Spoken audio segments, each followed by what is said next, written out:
ਦੀਨਾਨਗਰ ਦੇ ਵਿੱਚ ਵੱਡੀ ਸਾਜ਼ਿਸ਼ ਨਾਕਾਮ 1 ਕਿਲੋ RDX ਸਣੇ ਨੌਜਵਾਨ ਗ੍ਰਿਫਤਾਰ ਪਾਕਿਸਤਾਨੀ ਤਸਕਰਾਂ ਦੇ ਸੰਪਰਕ ਦੇ ਵਿੱਚ ਸੀ ਮੁਲਜ਼ਮ ਕੱਲ ਵੀ ਪੁਲਿਸ ਨੇ ਹੈਂਡ ਗ੍ਰੇਨੇਡ ਕੀਤੇ ਸਨ ਬਰਾਮਦ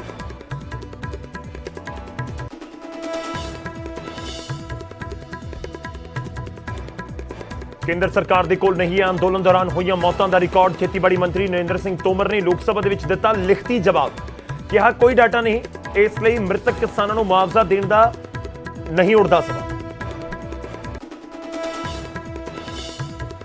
ਦਿੱਲੀ ਬਾਰਡਰ ਤੇ ਕਿਸਾਨ ਜਥੇਬੰਦੀਆਂ ਦੀਆਂ ਮੀਟਿੰਗਾਂ ਦਾ ਸਿਲਸਿਲਾ ਜਾਰੀ ਪੰਜਾਬ ਦੇ 32 ਸੰਗਠਨ ਕਰ ਰਹੇ ਮੰਥਨ ਸੰਯੁਕਤ ਮੋਰਚੇ ਦੇ ਨਾਲ ਜੁੜੀਆਂ ਹਰਿਆਣਾ ਦੀਆਂ ਜਥੇਬੰਦੀਆਂ ਵੀ ਵਕਤ ਤੋਂ ਕਰ ਰਹੀਆਂ ਮੰਥਨ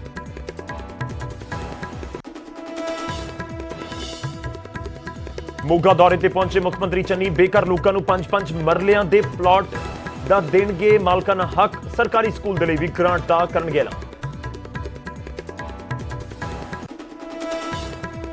ਅੱਜ ਸ਼ਾਮ ਦਿੱਲੀ ਜਾਣਗੇ ਸੀਐਮ ਚੰਨੀ ਹਾਈ ਕਮਾਂਡ ਦੇ ਨਾਲ ਕਰ ਸਕਦੇ ਨੇ ਮੁਲਾਕਾਤ ਆਗਾਮੀ ਚੋਣਾਂ ਨੂੰ ਲੈ ਕੇ ਚਰਚਾ ਦੀ ਸੰਭਾਵਨਾ ਦਿੱਲੀ ਸਰਕਾਰ ਨੇ ਪੈਟਰੋਲ ਦੇ ਉੱਤੇ 8 ਰੁਪਏ ਘਟਾਇਆ ਵੈਟ 30 ਤੋਂ ਘਟਾ ਕੇ 19.40% ਕੀਤਾ ਵੈਟ ਕੈਬਨਿਟ ਮੀਟਿੰਗ ਦੇ ਵਿੱਚ ਲਿਆ ਗਿਆ ਫੈਸਲਾ ਪਟਿਆਲਾ ਦੇ ਮੇਅਰ ਦੀ ਸਸਪੈਂਸ਼ਨ ਦੇ ਮਾਮਲੇ ਤੇ ਹਾਈ ਕੋਰਟ ਦੇ ਵਿੱਚ ਹੋਈ ਸੁਣਵਾਈ ਸਰਕਾਰ ਨੇ ਅਦਾਲਤ ਦੇ ਵਿੱਚ ਕਿਹਾ ਸਸਪੈਂਸ਼ਨ ਤੇ ਅਜੇ ਨਹੀਂ ਹੋਇਆ ਫੈਸਲਾ ਸੰਜੀਵ ਸ਼ਰਮਾ ਨੇ ਮੇਅਰ ਦੇ ਅਹੁਦੇ ਤੋਂ ਹਟਾਉਣ ਦੀ ਪ੍ਰਕਿਰਿਆ ਨੂੰ ਦਿੱਤੀ ਹੈ ਚੁਣੌਤੀ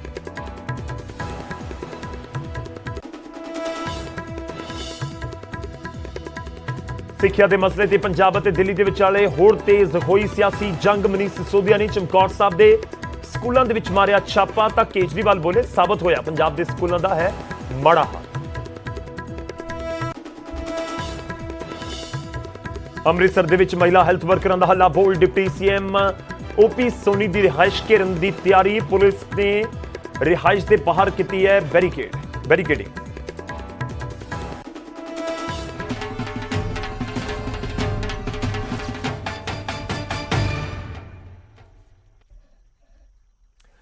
ਸਤਿ ਸ੍ਰੀ ਅਕਾਲ ਸਵਾਗਤ ਹੈ ਗੌਰਵ ਸ਼ੁਕਲਾ ਮੈਂ ਹਾਂ ਤੁਹਾਡੇ ਨਾਲ ਬੁਲੇਟਿਨ ਦਾ ਆਗਾਜ਼ ਕਰਾਂਗੇ ਸਭ ਤੋਂ ਪਹਿਲਾਂ ਗੱਲ ਕਿਸਾਨ ਅੰਦੋਲਨ ਦੇ ਦੌਰਾਨ ਜਾਨ ਗਵਾਉਣ ਵਾਲੇ ਲੋਕਾਂ ਦੀ ਗੱਲ ਕਰਾਂਗੇ ਇਸ ਮੁੱਦੇ ਦੇ ਉੱਤੇ ਕੇਂਦਰ ਦੀ ਸਰਕਾਰ ਦਾ ਬਿਆਨ ਸਾਹਮਣੇ ਆਇਆ ਹੈ ਜਿਹਾਂ ਸਰਕਾਰ ਦੇ ਕੋਲ ਅੰਦੋਲਨਕਾਰੀ ਕਿਸਾਨਾਂ ਦੀ ਮੌਤ ਦਾ ਕੋਈ ਰਿਕਾਰਡ ਨਹੀਂ ਹੈ ਲੋਕ ਸਭਾ ਦੇ ਵਿੱਚ ਦੇਸ਼ ਦੇ ਖੇਤੀਬਾੜੀ ਮੰਤਰੀ ਨਰਿੰਦਰ ਸਿੰਘ ਤੋਮਰ ਨੇ ਲਿਖਤ ਦੇ ਵਿੱਚ ਇਹ ਜਵਾਬ ਦਿੱਤਾ ਹੈ ਤੇ ਉਹਨਾਂ ਨੇ ਕਿਹਾ ਕਿ ਰਿਕਾਰਡ ਨਹੀਂ ਹੈ ਤਾਂ ਇਸ ਦਾ ਮਤਲਬ ਹੈ ਕਿਸਾਨਾਂ ਨੂੰ ਮੁਆਵਜ਼ੇ ਦਾ ਕੋਈ ਸਵਾਲ ਹੀ ਨਹੀਂ ਉੱਠਦਾ ਤੇ ਇਹ ਵੀ ਇੱਕ ਮੰਗ ਹੈ ਜੋ ਕਿਸਾਨਾਂ ਦੇ ਵੱਲੋਂ ਰੱਖੀ ਗਈ ਹੈ ਸਰਕਾਰ ਦੇ ਸਾਹਮਣੇ ਖੇਤੀ ਕਾਨੂੰਨ ਰੱਦ ਕਰੋ MSP ਤੇ ਗਾਰੰਟੀ ਦਿਵੋ ਜਿਹੜੇ ਪਰਚੇ ਦਰਜ ਹੋਏ ਇਸ ਦੌਰਾਨ ਉਹਨਾਂ ਨੂੰ ਰੱਦ ਕਰੋ ਤੇ ਇਸ ਦੇ ਨਾਲ ਇੱਕ ਮੰਗ ਇਹ ਵੀ ਹੈ ਕਿ ਜਿਹੜੇ ਕਿਸਾਨਾਂ ਦੀ ਮੌਤ ਹੋਈ ਹੈ ਉਹਨਾਂ ਕਿਸਾਨਾਂ ਦੇ ਪਰਿਵਾਰਾਂ ਦੀ ਮਾਲੀ ਤੌਰ ਦੇ ਉੱਤੇ ਆਰਥਿਕ ਤੌਰ ਦੇ ਉੱਤੇ ਮਦਦ ਕੀਤੀ ਜਾਵੇ ਤਾਂ ਇਹ ਲੋਕ ਸਭਾ ਦੇ ਵਿੱਚ ਸਵਾਲ ਪੁੱਛਿਆ ਗਿਆ ਹਾਲਾਂਕਿ ਇਸ ਤੋਂ ਪਹਿਲਾਂ ਵੀ ਇੱਕ ਵਾਰੀ ਇਹ ਸਦਨ ਦੇ ਅੰਦਰ ਇਹ ਜ਼ਿਕਰ ਉੱਠਿਆ ਸੀ ਜਿਸ ਦੇ ਵਿੱਚ ਸਰਕਾਰ ਨੇ ਕਿਹਾ ਸੀ ਕਿ ਉਹਨਾਂ ਦੇ ਕੋਲ ਕੋਈ ਜਾਣਕਾਰੀ ਨਹੀਂ ਇੱਕ ਵਾਰ ਫਿਰ ਤੋਂ ਦੇਸ਼ ਦੇ ਖੇਤੀਬਾੜੀ ਮੰਤਰੀ ਨੇ ਲਿਖਤੀ ਤੌਰ ਦੇ ਉੱਤੇ ਜਵਾਬ ਦਿੱਤਾ ਤੇ ਕਿਹਾ ਕਿ ਸਰਕਾਰ ਦੇ ਕੋਲ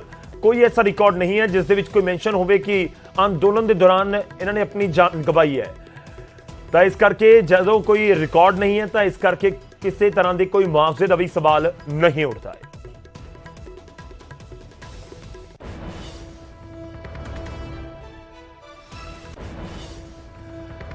ਇਸ ਸਭ ਦੇ ਵਿਚਾਲੇ ਦਿੱਲੀ ਬਾਰਡਰ ਦੇ ਉੱਤੇ ਕਿਸਾਨ ਜਥੇਬੰਦੀਆਂ ਦਾ ਮੰਥਨ ਵੀ ਜਾਰੀ ਹੈ ਵੱਖ-ਵੱਖ ਮੁੱਦਿਆਂ ਦੇ ਉੱਤੇ ਅਜੇ ਸਹਿਮਤੀ ਸਰਕਾਰ ਦੇ ਨਾਲ ਬਣਨੀ ਬਾਕੀ ਹੈ ਖੇਤੀ ਕਾਨੂੰਨਾਂ ਵਾਲਾ ਮੁੱਦਾ ਤਾਂ ਪੂਰਾ ਹੱਲ ਹੋ ਚੁੱਕਿਆ ਹੈ ਪਰ ਬਾਕੀ ਮੁੱਦਿਆਂ ਨੂੰ ਲੈ ਕੇ ਅਜੇ ਸਹਿਮਤੀ ਬਣਦੀ ਜਾਂ ਨਹੀਂ ਬਣਦੀ ਉਸ ਦੇ ਉੱਤੇ ਨਜ਼ਰ ਹੈ ਖੈਰ ਦਿੱਲੀ ਬਾਰਡਰ ਦੇ ਉੱਤੇ ਕਿਸਾਨ ਜਥੇਬੰਦੀਆਂ ਮੰਥਨ ਕਰ ਰਹੀਆਂ ਨੇ ਪੰਜਾਬ ਅਤੇ ਹਰਿਆਣਾ ਦੀਆਂ ਜਥੇਬੰਦੀਆਂ ਦੀ ਵੱਖ-ਵੱਖ ਮੀਟਿੰਗ ਜਾਰੀ ਹੈ ਪੰਜਾਬ ਵਾਲੀਆਂ ਆਪਣੇ ਪੱਧਰ ਤੇ 32 ਜਥੇਬੰਦੀਆਂ ਕਰ ਰਹੀਆਂ ਨੇ ਤੇ ਦੂਜੇ ਪਾਸੇ ਹਰਿਆਣਾ ਦੀਆਂ ਜਥੇਬੰਦੀਆਂ ਵੀ ਆਪਣੇ ਪੱਧਰ ਦੇ ਉੱਤੇ ਬੈਠਕ ਕਰ ਰਹੀਆਂ ਨੇ ਸੰਯੁਕਤ ਕਿਸਾਨ ਮੋਰਚੇ ਦੇ ਨਾਲ ਜੁੜੀਆਂ ਹੋਈਆਂ ਨੇ ਇਹ ਜਥੇਬੰਦੀਆਂ ਜੋ ਅਲੱਗ-ਅਲੱਗ ਮੀਟਿੰਗ ਕਰ ਰਹੀਆਂ ਨੇ MSP ਅਤੇ ਕਿਸਾਨਾਂ ਤੇ ਦਰਜ ਪਰਚਿਆਂ ਨੂੰ ਲੈ ਕੇ ਇਹ ਮੰਥਨ ਹੈ ਕਹੀਏ ਕਿ ਅਜੇ ਵੀ ਪੇਚ ਫਸਿਆ ਹੋਇਆ ਹੈ ਅੰਦੋਲਨ ਵਾਪਸੀ ਦੇ ਮੁੱਦੇ ਉੱਤੇ ਘਰ ਵਾਪਸੀ ਦੇ ਮੁੱਦੇ ਦੇ ਉੱਤੇ ਵਿਚਾਰ ਕੀਤਾ ਜਾ ਰਿਹਾ ਹੈ ਕਿਉਂਕਿ ਮੁੱਦਾ ਇਸ ਸਮੇਂ ਹੀ ਹੈ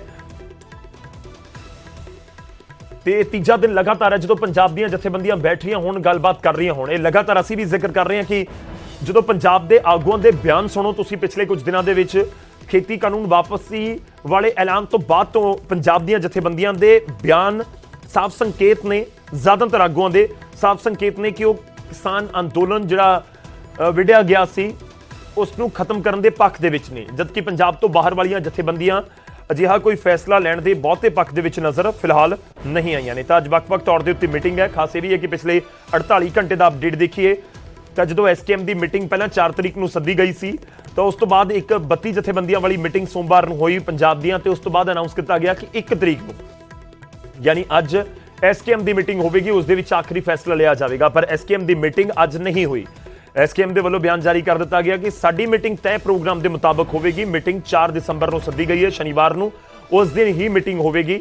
ਤਾਂ ਇਹ ਇੱਕ ਜਿਹੜਾ ਤੁਸੀਂ ਕਹਿ ਸਕਦੇ ਹੋ ਕਿ ਵੱਖੋ ਵੱਖਰੇ ਸੁਰ ਮੀਟਿੰਗ ਨੂੰ ਲੈ ਕੇ ਵੀ ਨਜ਼ਰ ਆਏ ਸੀ। ਤਾਂ ਕਿ ਐਸਕੇਐਮ ਦੀ ਮੀਟਿੰਗ ਦੇ ਵਿੱਚ ਸਹਿਮਤੀ ਬਣ ਜਾਏਗੀ ਕਿ ਐਸਕੇਐਮ ਦੀ ਮੀਟਿੰਗ ਦੇ ਵਿੱਚ ਇੱਕ ਰਾਏ ਬਣ ਜਾਏਗੀ, ਉਹ 4 ਤਰੀਕ ਨੂੰ ਪਤਾ ਲੱਗੇਗਾ। ਪਰ ਉਸ ਤੋਂ ਪਹਿਲਾਂ ਕਿ ਪੰਜਾਬ ਦੀਆਂ ਜਥੇਬੰਦੀਆਂ ਖੁੱਲ੍ਹ ਕੇ ਆ ਕੇ ਕੁਝ ਕਹਿੰਦੀਆਂ ਨੇ ਅੱਜ, ਜਾਂ ਫਿਰ ਐਸਕੇਐਮ ਦੇ ਉੱਤੇ ਹੀ ਸਭ ਕੁਝ ਛੱਡਿਆ ਜਾਂਦਾ ਹੈ? ਕਿਉਂਕਿ ਹੁਣ ਤੱਕ ਸੰਕੇਤ ਦੇ ਤੌਰ ਦੇ ਉੱਤੇ ਜ਼ਰੂਰ ਜ਼ਿਕਰ ਕੀਤਾ ਹੈ ਜਥੇਬੰਦੀਆਂ ਨੇ ਪੰਜਾਬ ਦੀਆਂ ਕਿ ਅਸੀਂ ਅੰਦੋਲਨ ਵਾਪਸੀ ਵਾਲੇ ਪੱਖ ਦੇ ਵਿੱਚ ਹੈ। ਇਹ ਸਿਰਫ ਸੰਕੇਤਿਕ ਤੌਰ ਦੇ ਉੱਤੇ, ਪਰ ਇਹ ਵੀ ਸਾਫ਼ ਕੀਤਾ ਕਿ ਐਸਕੇਐਮ ਦੀ ਹੀ ਆਖਰੀ ਕਾਲ ਹੋਵੇਗੀ। सुनाने ਤੁਹਾਨੂੰ ਕੀ ਕੁਝ ਬਿਆਨ ਆ ਰਹੇ। मोर्चा से जुड़े हुए हरियाणा के तमाम संगठनों की नियमित मीटिंग होती है। वो मीटिंग आज हो रही है जिसमें इस पे विचार किया जाएगा कि 4 तारीख को संयुक्त किसान मोर्चा की जो बड़ी बैठक होगी जिसमें फाइनल फैसले लिए जाएंगे, उस मीटिंग में हरियाणा के संगठनों का क्या स्टैंड रहे उसके बारे में मीटिंग हो रही है। और हरियाणा सरकार से जो बचे हुए केसेस हैं उसके बारे में क्या बातचीत करनी है, किसने बातचीत करनी है, उसके बारे में भी फैसला आज हरियाणा के संयुक्त किसान मोर्चा के संगठनों की इस बैठक में लिया जाएगा। प्रधानमंत्री ने कहा था zero budget farming, cooperative, MSP, सब चीज़ों पे एक कमेटी बनेगी, और हम में से कुछ लोगों ने पहले दिन से कहा है कि ऐसी कुछ कमेटी से कुछ हासिल नहीं होगा।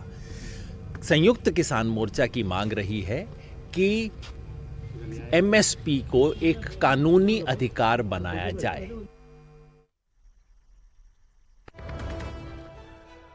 ਤਾਂ ਸੰਯੁਕਤ ਕਿਸਾਨ ਮੋਰਚੇ ਦੀ ਕਾਲ ਰਹੀ ਹੈ ਜਾਂ ਮੰਗ ਰਹੀ ਹੈ। ਯੋਗੇਂਦਰ ਯਾਦਵ ਜ਼ਿਕਰ ਕਰ ਰਹੇ ਸਨ ਕਿ ਜਿਹੜੇ ਖੇਤੀ ਕਾਨੂੰਨ ਰੱਦ ਹੋਣ ਤੇ ਐਮਐਸਪੀ ਦੇ ਉੱਤੇ ਗਾਰੰਟੀ ਦਿੱਤੀ ਜਾਵੇ, ਤਾਂ ਉਹ ਮੰਗ ਐਮਐਸਪੀ ਵਾਲੀ ਹੁਣ ਵੀ ਬਰਕਰਾਰ ਹੈ ਤੇ ਉਸ ਦੇ ਉੱਤੇ ਅਜੇ ਤੱਕ ਸਰਕਾਰ ਦੇ ਨਾਲ ਗੱਲ ਜਾਂ ਕੋਈ ਸਹਿਮਤੀ ਨਹੀਂ ਬਣ ਸਕੀ ਹੈ। ਬੇਸ਼ੱਕ ਸਰਕਾਰ ਨੇ 5 ਨਾਮ ਵੀ ਮੰਗ ਲਏ ਨੇ। ਸਿੱਧਾ ਲੈ ਕੇ ਚੱਲਦੇ ਹਾਂ ਤੁਹਾਨੂੰ ਸਿੰਘੂ ਬਾਰਡਰ। ਨੁਪਿੰਦਰ ਬਰਾੜ ਸਾਡੇ ਨਾਲ ਜੁੜ ਰਹੇ ਨੇ, ਪਲ ਪਲ ਦੀ ਉੱਥੋਂ ਅਪਡੇਟ ਲਗਾਤਾਰ ਪਹੁੰਚਾ ਰਹੇ ਨੇ।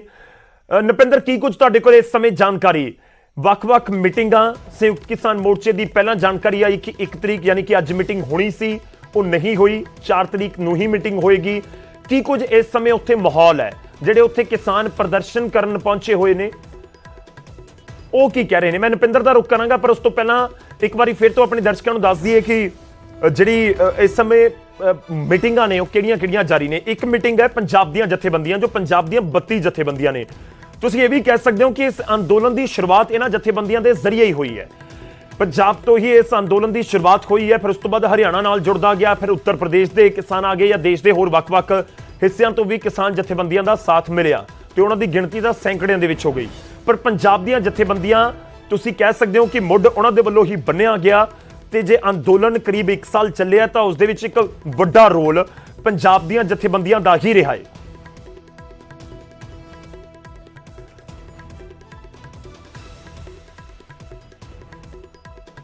ਤਾਂ ਪੰਜਾਬ ਦੀਆਂ ਜਥੇਬੰਦੀਆਂ ਦੀ ਮੀਟਿੰਗ ਜਿਹੜੀ ਹੈਗੀ ਹੈ ਉਹ ਇਸ ਸਮੇਂ ਜਾਰੀ ਹੈ, ਤੇ ਕੁਝ ਹੀ ਪਲਾਂ ਦੇ ਵਿੱਚ ਜੋ ਸਾਡੇ ਕੋਲ ਜਾਣਕਾਰੀ ਪਹੁੰਚ ਰਹੀ ਹੈ ਕਿ ਹਰਿਆਣਾ ਦੀ ਜਥੇਬੰਦੀਆਂ ਦੀ ਮੀਟਿੰਗ ਖਤਮ ਹੋ ਚੁੱਕੀ ਹੈ ਔਰ ਉਹ ਕਿਸੇ ਵੀ ਵੇਲੇ ਪ੍ਰੈਸ ਕਾਨਫਰੰਸ ਕਰ ਸਕਦੇ ਨੇ। ਤਸਵੀਰਾਂ ਤੁਹਾਨੂੰ ਦਿਖਾ ਰਹੇ ਹਾਂ ਉੱਥੇ ਦੀਆਂ ਸਿੱਧੀਆਂ ਲਾਈਵ ਤਸਵੀਰਾਂ ਨੇ ਇਹ ਪ੍ਰੈਸ ਕਾਨਫਰੰਸ ਦੀਆਂ। ਕੁਝ ਹੀ ਪਲਾਂ ਦੇ ਵਿੱਚ ਪ੍ਰੈਸ ਕਾਨਫਰੰਸ ਸ਼ੁਰੂ ਹੋਵੇਗੀ, ਪਤਾ ਲੱਗੇਗਾ ਕਿ ਹਰਿਆਣਾ ਦੇ ਜਿਹੜੇ ਕਿਸਾਨ ਨੇ, ਕਿਸਾਨ ਜਥੇਬੰਦੀਆਂ ਦੇ ਆਗੂ ਨੇ, ਉਹ ਕੀ ਕੁਝ ਕਹਿੰਦੇ ਨੇ।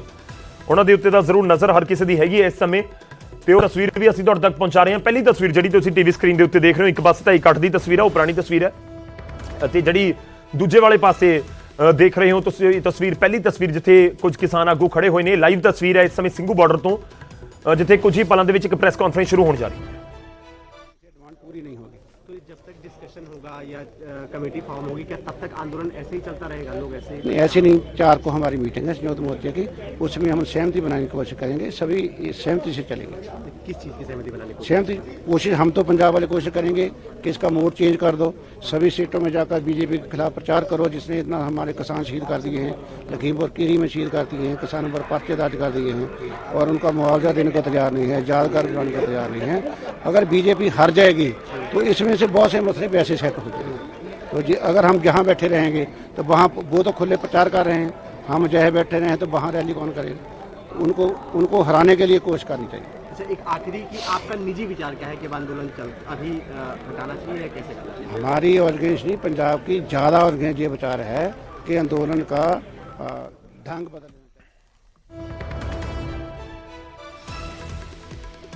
ਸਿੱਧਾ ਰੁਖ ਕਰਦੇ ਹਾਂ ਕਿਉਂਕਿ ਪੰਜਾਬ ਦੀਆਂ ਜਥੇਬੰਦੀਆਂ ਕਹਿ ਰਹੀਆਂ ਨੇ ਸਪਸ਼ਟ ਸ਼ਬਦਾਂ ਦੇ ਵਿੱਚ ਆ ਕੇ ਤੇ ਉਹਨਾਂ ਦੇ ਵੱਲੋਂ ਇਹ ਜ਼ਿਕਰ ਕੀਤਾ ਜਾ ਰਿਹਾ ਕਿ ਅਸੀਂ ਚਾਹੁੰਦੇ ਹਾਂ ਕਿ ਰੂਪਰੇਖਾ ਵੀ ਬਦਲ ਦਿੱਤੀ ਜਾਵੇ ਇਸ ਅੰਦੋਲਨ ਦੀ। ਸੰਯੁਕਤ ਕਿਸਾਨ ਮੋਰਚੇ ਦੀ ਮੀਟਿੰਗ ਦੇ ਵਿੱਚ ਤਾਂ ਫੈਸਲਾ ਲਾਜ਼ਮੀ ਤੌਰ ਤੇ ਹੋਏਗਾ।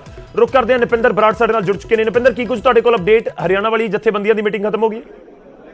ਦੇਖੋ, ਫਿਲਹਾਲ 32 ਕਿਸਾਨ ਜਥੇਬੰਦੀਆਂ ਦੀ ਮੀਟਿੰਗ ਹੈ ਜਿਹੜੀ ਚੱਲ ਰਹੀ ਹੈ, ਪਰ ਉਸ ਤੋਂ ਪਹਿਲਾਂ ਹਰਿਆਣਾ ਦੇ ਕਿਸਾਨ ਆਗੂ ਜਿਹੜੇ ਨੇ ਉਹ ਥੋੜੀ ਦੇਰ ਦੇ ਵਿੱਚ ਆਪਣੀ ਰਣਨੀਤੀ ਜਿਹੜੀ ਹੈ ਲੱਗਦਾ ਹੈ ਕਿ ਉਹ ਸਪਸ਼ਟ ਕਰਨਗੇ। ਪ੍ਰੈਸ ਕਾਨਫਰੰਸ ਹੈ ਜਿਹੜੀ ਕੁਝ ਮਿੰਟਾਂ ਦੇ ਵਿੱਚ ਨਹੀਂ, ਕੁਝ ਸਕਿੰਟਾਂ ਦੇ ਵਿੱਚ ਕਹਿ ਸਕਦੇ ਹਾਂ ਕਿ ਸ਼ੁਰੂ ਹੋਣ ਲੱਗੀ ਹੈ। ਉਹ ਥੋੜੀ ਦੇਰ ਤੱਕ ਅਸੀਂ ਉਹ ਵੀ ਸੁਣਾਵਾਂਗੇ ਕਿ ਹਰਿਆਣਾ ਦੇ ਜਿਹੜੇ ਕਿਸਾਨ ਆਗੂ ਨੇ ਉਹਨਾਂ ਨੇ ਕੀ ਰਣਨੀਤੀ ਤਿਆਰ ਕੀਤੀ ਹੈ ਜਾਂ ਉਹ ਅੱਗੇ ਕੀ ਚਾਹੁੰਦੇ ਨੇ, ਕਿਸ ਟਰੈਕ ਤੇ, ਜਾਂ ਫਿਰ ਕਿਉਂਕਿ ਪਰਚੇ ਜ਼ਿਆਦਾ ਹਰਿਆਣਾ ਦੇ ਵਿੱਚ ਦਰਜ ਹੋਏ ਨੇ ਤਾਂ ਉਹਨਾਂ ਪਰਚਿਆਂ ਨੂੰ ਰੱਦ ਕਰਾਉਣ ਲੈ ਕੇ ਉਹਨਾਂ ਦੀ ਕੀ ਰਣਨੀਤੀ ਹੈ, ਸਰਕਾਰ ਦੇ ਨਾਲ ਤਾਲਮੇਲ ਕਰਨ ਨੂੰ ਲੈ ਕੇ ਉਹਨਾਂ ਦੀ ਕੀ ਰਣਨੀਤੀ ਰਹੇਗੀ। ਕਿਉਂਕਿ ਸਰਕਾਰ ਦੇ ਵੱਲੋਂ ਸੁਨੇਹਾ ਆਇਆ ਸੀ ਪਰ ਉਹ ਪੰਜਾਬ ਦੇ ਆਗੂਆਂ ਦੇ ਥਰੂ ਆਇਆ ਸੀ।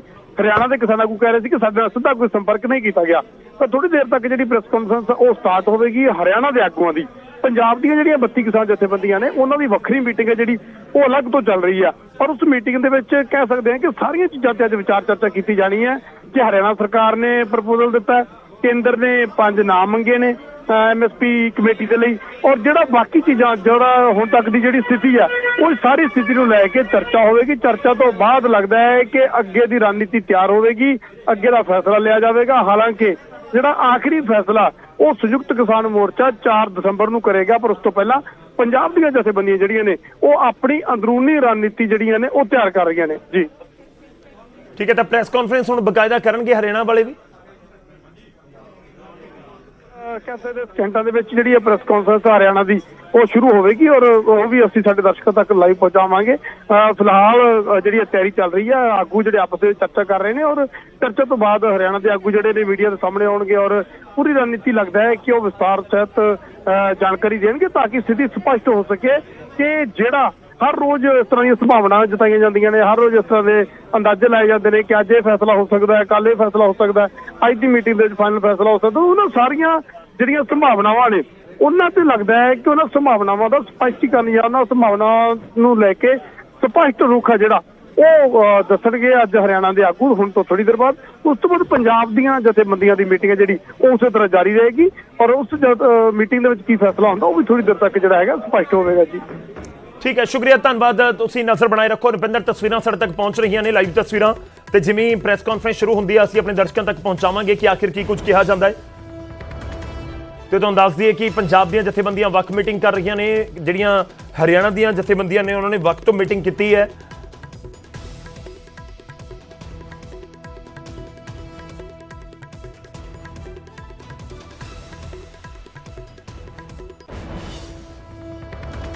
ਤਾਂ ਜਿਵੇਂ ਹਰਿਆਣਾ ਦੀਆਂ ਜਥੇਬੰਦੀਆਂ ਦੇ ਆਗੂ ਪਹੁੰਚਦੇ ਨੇ, ਗੁਰਨਾਮ ਸਿੰਘ ਚੜੂਨੀ ਅਤੇ ਹੋਰ ਪ੍ਰੈਸ ਕਾਨਫਰੰਸ ਸ਼ੁਰੂ ਹੁੰਦੀ ਹੈ, ਤੁਹਾਨੂੰ ਵਾਪਸ ਸਿੰਘੂ ਲੈ ਕੇ ਚੱਲਾਂਗੇ। ਉਧਰ ਕਾਂਗਰਸ ਦੇ ਮੈਂਬਰ ਪਾਰਲੀਮੈਂਟ ਜਸਬੀਰ ਡਿੰਪਾ ਨੇ ਕਿਹਾ ਕਿ ਸਰਕਾਰ ਨੂੰ MSP ਕਮੇਟੀ ਦਾ ਏਜੰਡਾ ਕਲੀਅਰ ਕਰਨਾ ਚਾਹੀਦਾ ਹੈ। ਤਾਂ ਸੁਖਦੇਵ ਢੀਂਡਸਾ ਸਰਕਾਰ ਤੇ ਕਿਸਾਨ ਦੋਵਾਂ ਨੂੰ ਗੱਲਬਾਤ ਦਾ ਰਾਹ ਚੁਣਨ ਅਤੇ ਫਿਰ ਕੋਈ ਨਾ ਕੋਈ ਹੱਲ ਕੱਢਣ ਦਾ ਸਲਾਹ ਦੇ ਰਹੇ ਨੇ, ਸੁਝਾਅ ਦੇ ਰਹੇ ਨੇ। हम तो आप किसान से मांग रहे हो, मगर आप ये तो बताओ कमेटी का आकार क्या होगा, कितने मेंबर्स होंगे, कौन कौन से मेंबर्स होंगे। ये तो नहीं है कि आप अपने जैसे लास्ट टाइम इन्होंने जब ये नया आंदोलन शुरू हुआ था पता नहीं कहाँ से उठा के नए किसान की यूनियंस को ला के इस बिल का स्वागत करवा रहे थे। किसान इन पे एतबार नहीं करता, ट्रस्ट डेफिशिएंट है क्योंकि इसको इन्होंने अपने आप पैदा किया है। तो कम से कम एक क्लैरिटी तो लाएं आप कि कितने मेंबर्स की कमेटी होगी। अगर 5 किसान ले लेते 20 कोई और डाल देते क्या फायदा। तो अगर 5 किसान है 5 और मेंबर डालो और मेंबर बताओ ये है, एक क्लैरिटी तो करो तभी किसान मानेगा। मैं समझता हूं अगर सरकार की नीयत और नीति बड़ी साफ है तो सरकार को खुल के इस कमेटी के बारे में बताना चाहिए और किसान भी आगे बढ़ना चाहिए। है कि किसानां विचारिਆਂ ਦੇ ਬਹੁਤ ਲੰਮੇ ਸਮੇਂ ਲੜਾਈ ਲੜ ਰਹੇ ਸੀ, ਉਹਨਾਂ ਦੀਆਂ ਮੰਗਾਂ ਮੰਨੀਆਂ ਗਈਆਂ ਭਾਵੇਂ ਲੇਟ ਮੰਨੀਆਂ ਗਈਆਂ, ਮੰਨੀਆਂ ਗਈਆਂ। ਮੈਂ ਜਿੱਥੇ ਉਹਨਾਂ ਨੂੰ ਵਧਾਈ ਦਿੰਦਾ ਉੱਥੇ ਪ੍ਰਧਾਨ ਮੰਤਰੀ ਜੀ ਦਾ ਧੰਨਵਾਦ ਕਰਦਾ ਕਿ ਉਹਨਾਂ ਨੇ ਬਹੁਤ ਪਵਿੱਤਰ ਦਿਨ ਤੇ ਇਹ ਗੱਲਾਂ ਕੀਤੀਆਂ ਔਰ ਉਹਨਾਂ ਦੀਆਂ ਮੰਗਾਂ ਮੰਨੀਆਂ ਗਈਆਂ। ਦੂਸਰਾ ਇਹ ਹੈ ਕਿ ਹੁਣ ਸਰਕਾਰ ਨੂੰ ਵੀ ਖੁੱਲ੍ਹੇ ਦਿਲ ਨਾਲ ਔਰ ਉਹਨਾਂ ਨੂੰ ਵੀ ਖੁੱਲ੍ਹੇ ਦਿਲ ਨਾਲ ਗੱਲ ਕਰਨੀ ਚਾਹੀਦੀ ਹੈ। ਜਿਹੜੀ ਜਾਇਜ਼ ਗੱਲਾਂ ਨੇ ਮੰਨਣੀਆਂ ਚਾਹੀਦੀਆਂ ਸਰਕਾਰ ਨੂੰ ਵੀ, ਔਰ ਜਿਹੜੀਆਂ ਉਹ ਨੇ ਉਹਨਾਂ ਨੂੰ ਵੀ ਕੋਈ ਕਮੇਟੀਆਂ ਬਣਾਉਂਦੇ ਨੇ ਤੇ ਉਹ ਵੀ ਮੰਨ ਲੈਣੀਆਂ ਚਾਹੀਦੀਆਂ। ਇੱਕ ਛੋਟੇ ਜਿਹੇ ਬ੍ਰੇਕ ਲਈ ਰੁਕਦੇ ਹਾਂ, ਵਾਪਸ ਆਵਾਂਗੇ। ਸਿੰਘੂ ਦੇ ਉੱਤੇ ਜਿਵੇਂ ਹੀ ਪ੍ਰੈਸ ਕਾਨਫਰੰਸ ਸ਼ੁਰੂ ਹੁੰਦੀ ਹੈ ਕਿਸਾਨਾਂ ਦੀ, ਲੈ ਕੇ ਚੱਲਾਂਗੇ ਤੁਹਾਨੂੰ ਸਿੰਘੂ ਵੀ। ਛੋਟਾ ਜਿਹਾ ਬ੍ਰੇਕ ਫਿਲਹਾਲ।